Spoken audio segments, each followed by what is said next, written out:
Also, Okay. herzlich willkommen, Frau Drechsler.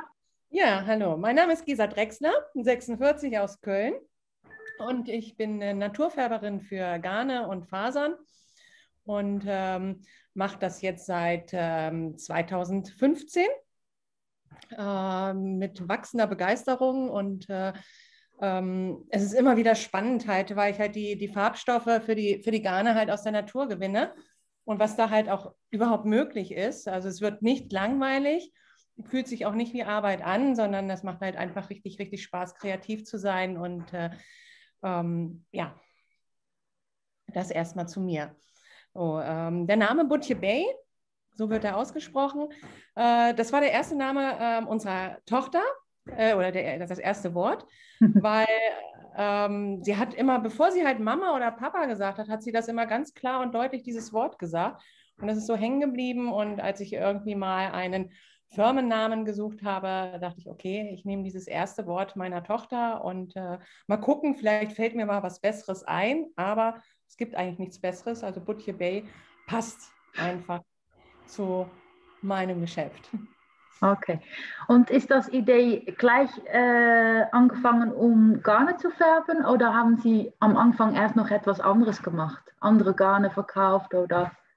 Nee, gar nicht. Also das war alles ganz zufällig gewesen. Ich war Krankenschwester gewesen und habe in einer Intensivpflege gearbeitet bei Menschen zu Hause, die halt zu Hause beatmet werden. Und das ist halt überwiegend, ist das eine langweilige Arbeit, wo man Beschäftigung braucht, weil man eigentlich nur den Patienten beobachtet über 12 Stunden, neben der Pflege dann halt auch. Und habe dann halt mit dem Häkeln erst angefangen, dann mit dem Stricken und dann machte mich jemand aufmerksam, ach guck mal, im Internet, da gibt es ganz viele Sachen mit Anleitungen und auch Gruppen bei Facebook, und dann bin ich halt in die Gruppe von der Sylvie Rasch ähm, aus Berlin in die Gruppe halt gekommen, und da konnte man halt vorzeigen, was man so gestrickt hat, und kriegte dann halt Likes, und das war halt ganz toll. Und dann machte mich eine Bekannte aufmerksam, guck mal, es gibt halt auch Leute, die färben die Wolle selber, und das habe ich mir dann halt angeschaut und fand das halt auch sehr, sehr spannend, war halt auf vielen Wollfesten auch, die gibt es ja immer, so richtige Events, leider zurzeit ja nicht, wo halt Handfärber ihre Garne halt ausstellen, und das hat mich dann so fasziniert und dachte ich, ach, ich probiere es halt einfach mal aus, habe dann ganz klein angefangen und habe es halt dann bei Facebook halt angeboten. Da gab es halt die Möglichkeit in so Verkaufsgruppen. Ja, und ich war ständig halt irgendwie ausverkauft, also ich kam gar nicht mehr hinterher, habe dann meinen Job als Krankenschwester immer mehr reduziert. Und Super.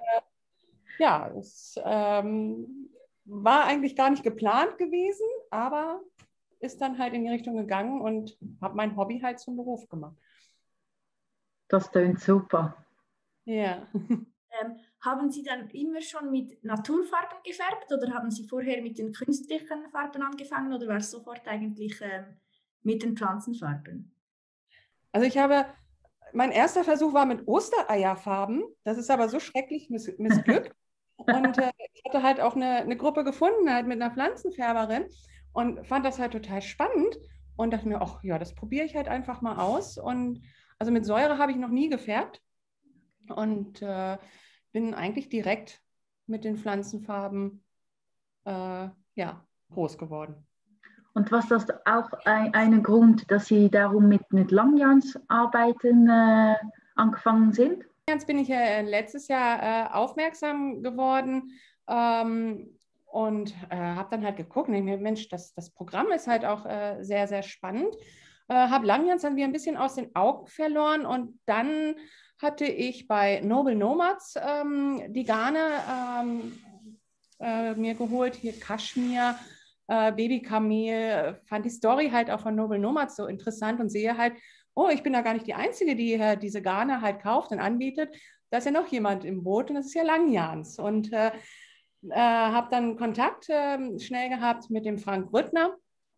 Und wir haben dann halt auch gesprochen, haben uns halt auch getroffen und sind halt auch beide begeistert halt von dieser ganzen mongolischen Geschichte. Und darüber hinaus sind wir dann halt zu den Rohgarn halt von Langjans halt auch gekommen. Und er präsentierte mir halt das Angebot und ich war halt sehr erstaunt, weil Langjans ist eigentlich relativ neu, was halt die Rohgarne für Handfärber angeht und sehr, sehr gut aufgestellt. Also die Qualitäten sind top.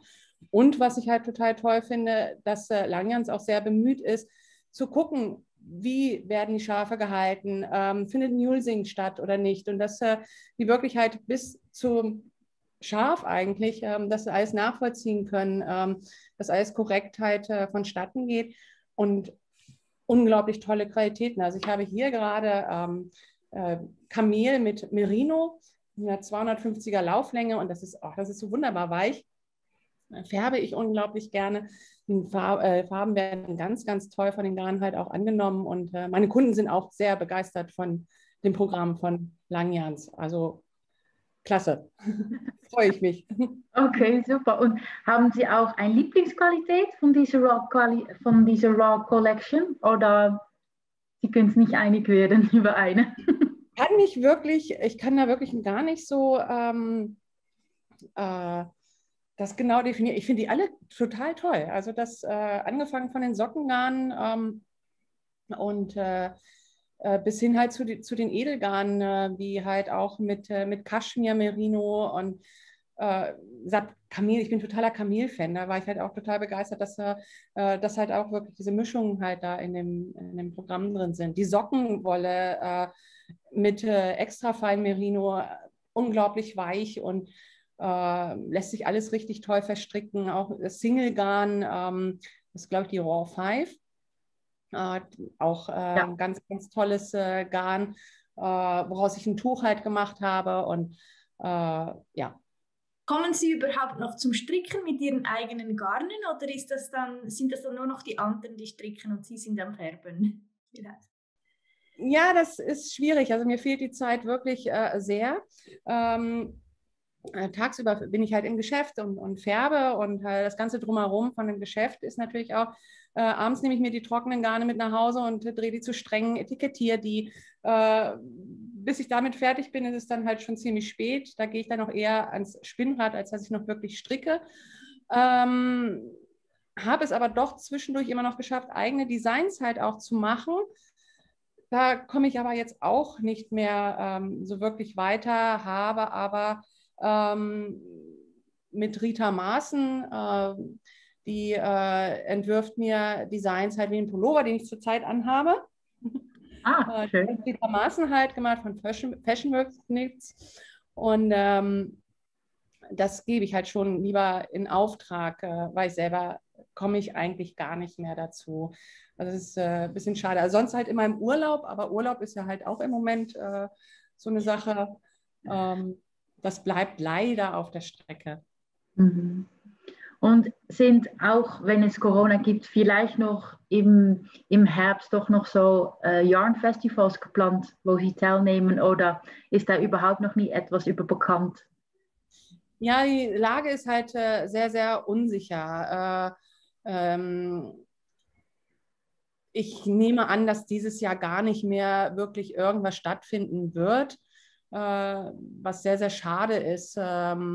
Auch ein Highlight für mich ist halt auch immer die H&H in Köln. Da bin ich alle 3 Tage sonst immer unterwegs gewesen. Das fehlt mir sehr, dieser Kontakt, das persönliche Gespräch, das Fühlen von neuen Garnqualitäten, dann halt auch das Treffen mit den anderen Handfärbern. Also wir sind da mittlerweile auch eine richtige Familie geworden, gar nicht mehr Konkurrenten, sondern wirklich Familie. Wir arbeiten recht gut zusammen auch. Ja, und halt diese ganzen Wollfeste, ja, es ist schade halt, dieser ganze Kundenkontakt auch, das fehlt sehr.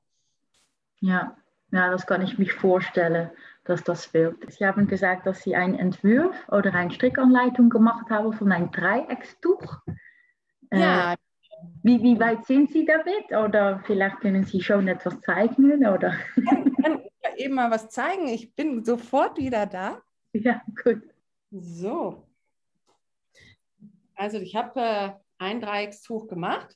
Und zwar ist das aus der Raw 5. Und bei mir kriegen ja die Langjahns, die kriegen ja alle Märchennamen bei mir, weil die so märchenhaft schön sind. Und Okay.